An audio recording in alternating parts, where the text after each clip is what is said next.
So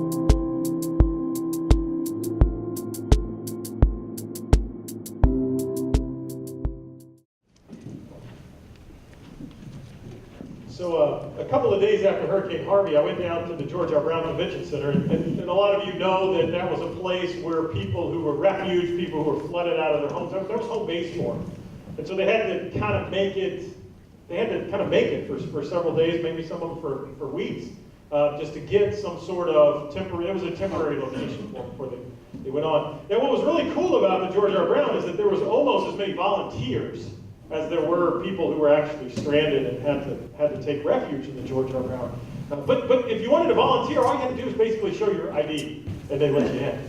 And I was kind of puzzled because I met one man who was one of the chaplains, and so they had all of us religious people in kind of one area. And if you were looking to receive some help, you want to talk to a priest, you want to talk to somebody and pray with them, you came to this area. So there's one man that was there, and he said, "Look, I'm here because I didn't get my home. My home didn't get flooded. My home didn't get flooded because I'm living the right path. I'm here to help all the other people out who were sinners who got flooded." And I was like, "Dude, you are the tax collector in this bad boy."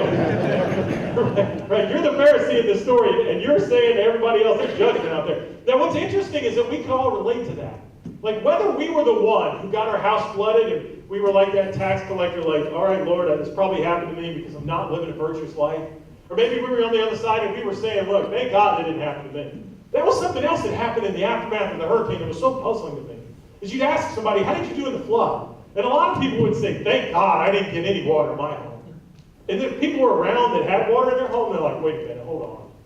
Wait, so God bless you by not letting your home get flooded, but I had my house flooded?" But this was a paradox of faith, right? Because there's no rhyme or reason to why certain places flood. Like, water didn't say, "Look, I'm out for this guy." And it doesn't do that. Water just came because that's what water does, is it flows to the lowest point. And so what it did for us is whether we were one who got flooded or one who didn't, we were all affected by it. We were all impacted by it. And hopefully what it did for us is it made us go to prayer. And it made us be like that tax collector who just bowed our head, humbly said to God, "Have mercy on me because I'm a sinner." Your prayer is the foundation for our Christian life. We got to be praying. We got to be talking to God in the good times and in the bad. You know, those marriage covenants that those of you made when you were married, you're faithful to God in good times and bad, sickness and health. He is to you as well. You are to your spouse in good times and in bad, sickness and health. It's a promise that you make, but the basis of it is God's love. It's Him saying to you, "I'm with you. I'm here. It's going to be okay."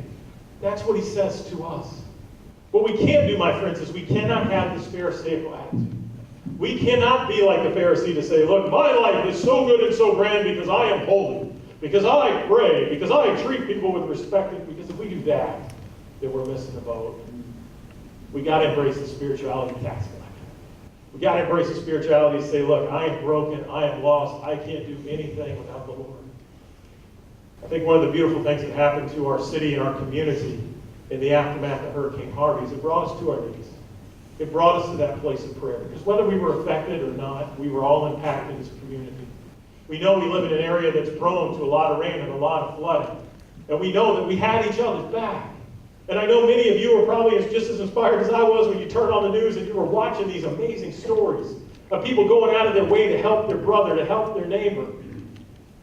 And in a way, that's what Christian living is about. That's what it's supposed to be. So many of us, 7, 8 months after the hurricane now, a lot of us have forgotten what it was like to be one who was in need and got help from strangers. Maybe some of us said, "Look, okay, well, my life is going on now. I don't need to be worried about helping out my brother anymore." But I think that if we were to embrace the kind of spirituality, embrace the Christian living that we had post-Harvey, our world would be a heck of a lot better place. And that's what we're called to do. We're called to have that kind of post-Harvey attitude and mindset all the time. Because Hurricane Harvey did something for all of us. It made us hit the reset button. And whether we lost everything or we didn't lose anything, we said, "Look, we're going to have to rethink what's really important in life." Because I was amazed. There was another encounter that I had at George R. Brown. There's a man who came in, and they asked him, "Are you a refuge or are you a volunteer?" And he says, "Well, I don't know if I can get back in my house or not, but I want to help. And so I'll be a volunteer." And he was in one of those areas that was evacuated, you know, the reservoirs releasing water. And here he is in this place with all these other people who were in the same boat he was, and he just wanted to help.